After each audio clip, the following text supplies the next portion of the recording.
नमस्कार, आप देख रहे हैं न्यूज 18 का डिजिटल प्लेटफॉर्म। मैं हूं आपके साथ सृष्टि शेखर। देश के करोड़ों सरकारी कर्मचारी और पेंशनर्स इस वक्त जिस खबर का सबसे ज्यादा इंतजार कर रहे हैं, उससे जुड़ी बड़ी जानकारी सामने आई है। जी हां, 8वें वेतन आयोग को लेकर अब ऐसी रिपोर्ट आई है जिसने कर्मचारियों की उम्मीदें और भी बढ़ा दी है। माना जा रहा है कि साल 2027 केंद्रीय कर्मचारियों के लिए बड़ी राहत लेकर आ सकता है।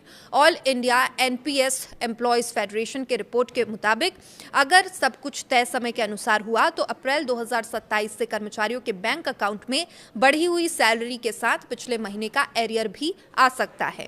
यानी कर्मचारियों को सिर्फ सैलरी बढ़ोतरी ही नहीं बल्कि एक मुश्त बड़ा भुगतान भी मिलने की संभावना है। अब सवाल ये कि आखिर 8वां वेतन आयोग कब लागू होगा, कर्मचारियों को कितना फायदा मिल सकता है और एरियर का पूरा गणित क्या है। तो चलिए इस पूरी खबर को आसान भाषा में समझते हैं। दरअसल भारत में हर 10 साल में नया वेतन आयोग लागू किया जाता है। इस आयोग का काम होता है सरकारी कर्मचारियों की सैलरी, भत्तों और पेंशन की समीक्षा करना और फिर अपनी सिफारिशें सरकार को सौंपना। 7वां वेतन आयोग 1 जनवरी 2016 से लागू हुआ था। ऐसे में नियम के अनुसार 8वां वेतन आयोग 1 जनवरी 2026 से लागू होना चाहिए, लेकिन अब तक आयोग की अंतिम रिपोर्ट सरकार को नहीं सौंपी गई है। रिपोर्ट्स के मुताबिक आयोग को मई 2027 तक अपनी सिफारिशें देने का समय मिला है। हालांकि कर्मचारी संगठनों का कहना है कि अगर प्रक्रिया तेज हुई तो अप्रैल 2027 से ही बढ़ी हुई सैलरी मिलना शुरू हो सकता है। यानी कर्मचारियों के लिए 2027 बेहद खास साल साबित हो सकता है। अब बात करते हैं सबसे अहम मुद्दे की, जो है फिटमेंट फैक्टर। सरकारी कर्मचारियों की सैलरी तय समय से फिटमेंट फैक्टर सबसे बड़ी भूमिका निभाता है और यही वो फॉर्मूला होता है जिसके आधार पर बेसिक सैलरी बढ़ाई जाती है। 7वें वेतन आयोग में फिटमेंट फैक्टर 2.57 रखा गया था और इसी के आधार पर कर्मचारियों की न्यूनतम बेसिक सैलरी 7,000 रुपए से बढ़ाकर 18,000 रुपए कर दी गई थी।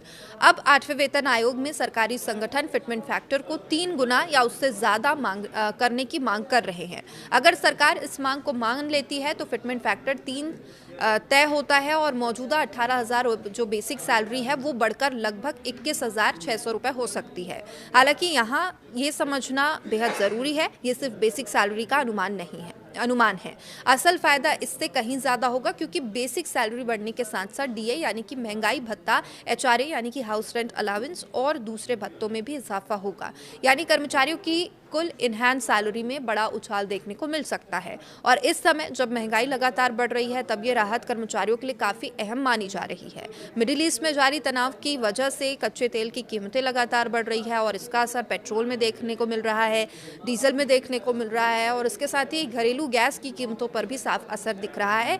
यानी कि इन सब चीज़ों की जब प्राइसेस बढ़ी हैं तो इसके अलावा बाकी सारी चीज़ों पर भी इसका इफेक्ट देखने को मिला है जिसका सीधा असर आम आदमी की जेब पर पड़ रहा है। ऐसे में सरकारी कर्मचारी संगठन लगातार ये दबाव बना रहे हैं कि आयोग जल्द से जल्द अपनी रिपोर्ट सरकार को सौंपे ताकि कर्मचारियों को महंगाई से कुछ राहत मिल सके। अब बात करते हैं उस मुद्दे की जिसका इंतजार कर्मचारियों को सबसे ज्यादा रहता है और वो है एरियर। कई कर्मचारियों के मन में सवाल है कि 8वां वेतन आयोग अगर 2027 में लागू होता है तो जनवरी 2026 से लेकर लागू होने तक के महीनों का क्या होगा। तो यहाँ कर्मचारियों के लिए यही बड़ी खुशखबरी है। भले ही बढ़ी हुई जो सैलरी है वो 2027 में मिले, लेकिन नियम 1 जनवरी 2026 से ही लागू माना जाएगा। यानी कर्मचारियों को पिछले महीने का पूरा बकाया एरियर के रूप में दिया जाएगा। रिपोर्ट्स के अनुसार लगभग 15 महीनों का एरियर कर्मचारियों के खाते में एक मुश्त आ सकता है।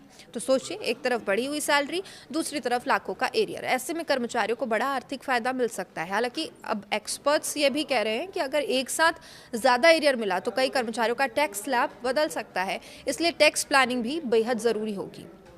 और अब बात पेंशनर्स की भी करेंगे। सरकारी कर्मचारियों के साथ साथ देश में लाखों पेंशनर्स भी 8वें वेतन आयोग से बड़ी उम्मीद लगाए बैठे हैं। फिलहाल न्यूनतम पेंशन 9,000 रुपए है, लेकिन पेंशनर संगठन इसे बढ़ाकर 20,000 रुपए करने की मांग कर रहे हैं।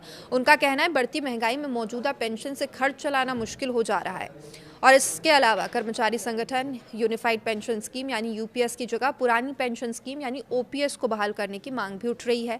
अब देखना होगा कि आयोग इन मांगों को अपनी अंतिम सिफारिशों में कितनी जगह देता है। फिलहाल इतना जरूरी कहा जा सकता है कि 8वां वेतन आयोग सिर्फ बढ़ी हुई सैलरी का मामला नहीं है, बल्कि एक करोड़ों कर्मचारियों और पेंशनर्स की आखिरी उम्मीद से आर्थिक उम्मीद से जुड़ा हुआ मुद्दा बन चुका है। अगर सरकार कर्मचारियों की मांगों पर सकारात्मक फैसला फैसला लेती है तो आने वाले समय में सरकारी कर्मचारियों की आर्थिक स्थिति में बड़ा बदलाव देखने को मिल सकता है।